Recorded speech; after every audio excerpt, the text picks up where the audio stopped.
Coucou, c'est Olivier.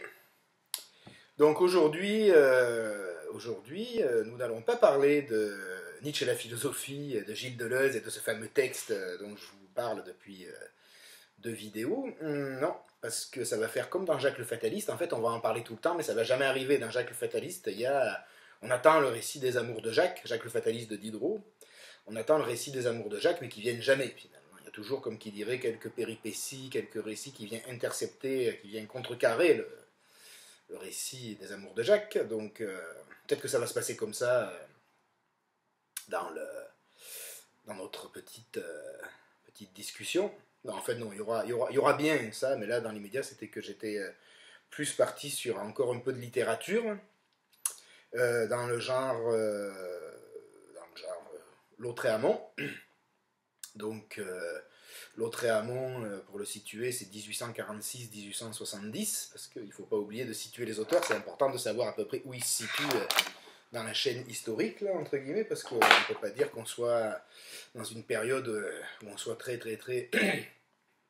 éveillé quant à l'histoire et à la géographie. Il m'est arrivé d'entendre dans mes classes des choses tellement délirantes que je ne pourrais pas les raconter ici. Donc voilà, donc Lautréamont, lui il arrive dans une période où on est en plein romantisme, hein, on est en plein dans l'exaltation des sentiments, dans Victor Hugo et tout ça, enfin il n'y a pas que lui, mais il est un peu Hugo, le fer de lance du mouvement romantique, et lui Lautréamont, mais justement, lui il va pas vraiment aller dans ce sens-là, il va plutôt être comme une espèce, parce qu'il est mort très jeune, être comme une espèce de comète ou de météore dans le ciel littéraire de ce 19e, de ce milieu du 19e, et il va donc, on pourrait dire, démolir totalement le paradigme romantique, parce que lui, il va aller dans l'inverse quasiment systématique du romantisme, c'est-à-dire qu'il va exalter finalement ce qu'il y a de pire en l'homme, en fait. Ce qu'il y a de pire en l'homme, et aussi il déclare une espèce de guerre au travers de son personnage, Maldoror, hein, puisque le texte que je vais vous lire, il est issu de son maître ouvrage, à savoir Les Chants de Maldoror.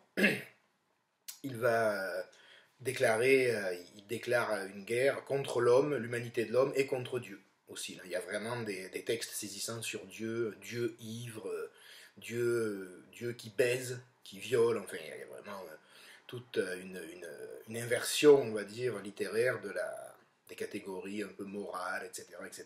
Ce qui ne veut pas dire qu'il est le seul, parce qu'on en a de plus subtils chez Baudelaire. Et ce qui ne veut pas dire non plus que Victor Hugo a écrit que des platitudes inintéressantes qui exaltent l'éthique ou la morale, enfin des choses comme ça. Non, non, non. Je ne veux pas non plus rentrer dans ces détails-là, mais disons que pour une période de type lyrique, romantique, qui exalte notamment l'amour, Lautréamont ne se situe pas vraiment dans la même veine, il serait plutôt à classer dans une espèce de pré-surréalisme. Enfin bon, on ne va pas rentrer dans ce genre de considération.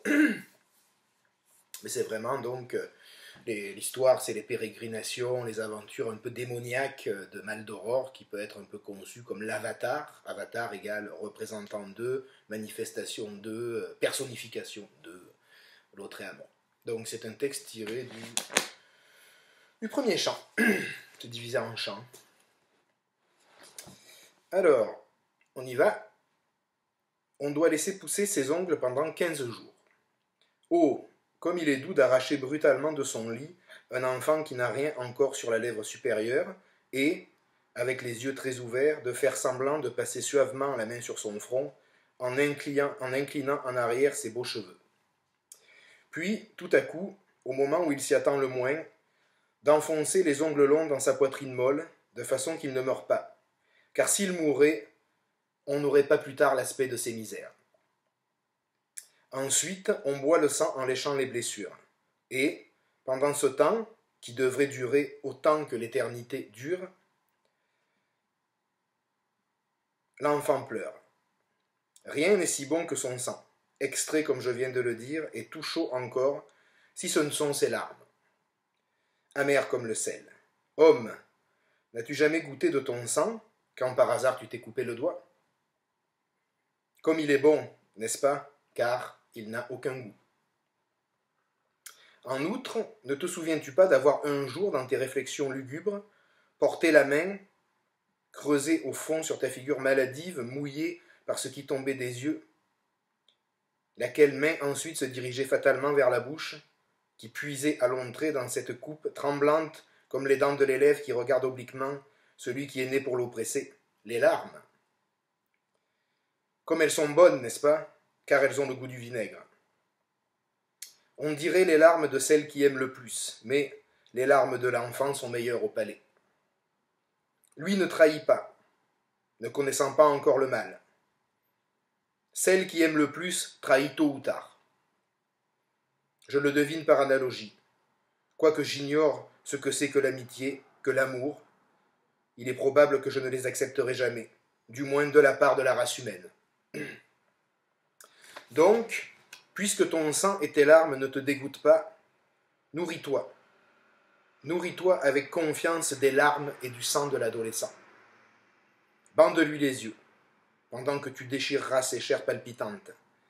Et, après avoir entendu de longues heures ces cris sublimes, semblables au râle perçant que poussent dans une bataille les gosiers des blessés agonisants, alors, t'ayant écarté comme une avalanche, tu te précipiteras de la chambre voisine et tu feras semblant d'arriver à son secours. Tu lui délieras les mains, aux nerfs et aux veines gonflées, tu rendras la vue à ses yeux égarés, en te remettant à lécher ses larmes et son sang.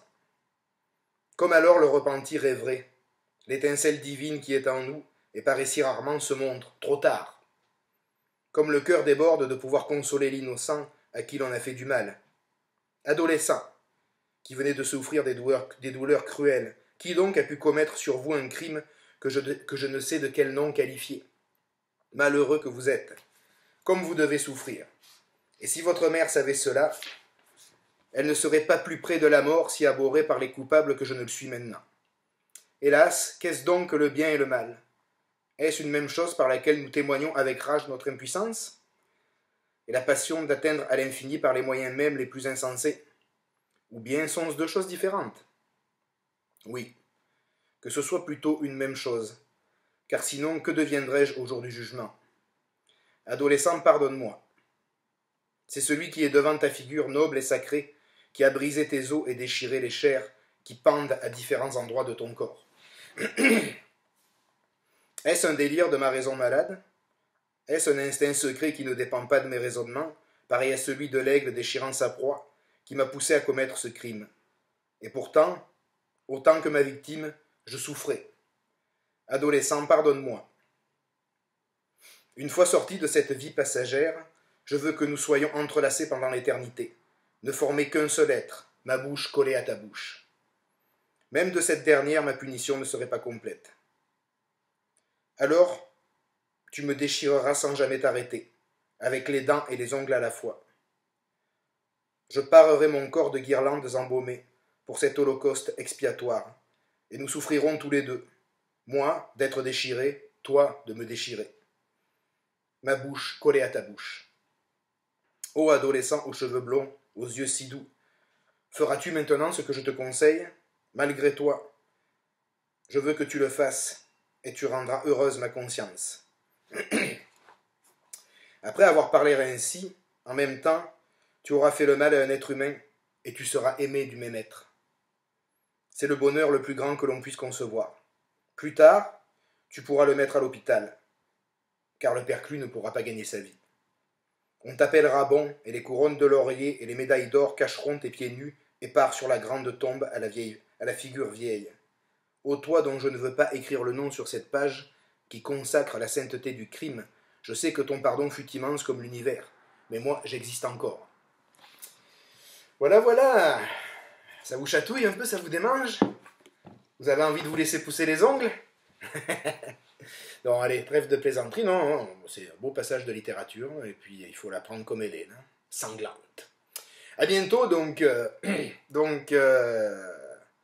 Deleuze, Nietzsche et la philosophie. Nietzsche et la philosophie de Deleuze, ce sera encore plus marrant comme titre. C'est ça. Mais donc on va se reprendre, on va y arriver à ce texte de Deleuze sur Nietzsche, là, on va y arriver. À un moment donné, on va y arriver. Mais là, c'était pas encore le moment. C'était le moment de se faire plaisir. C'était le moment de se laisser pousser les ongles. À bientôt.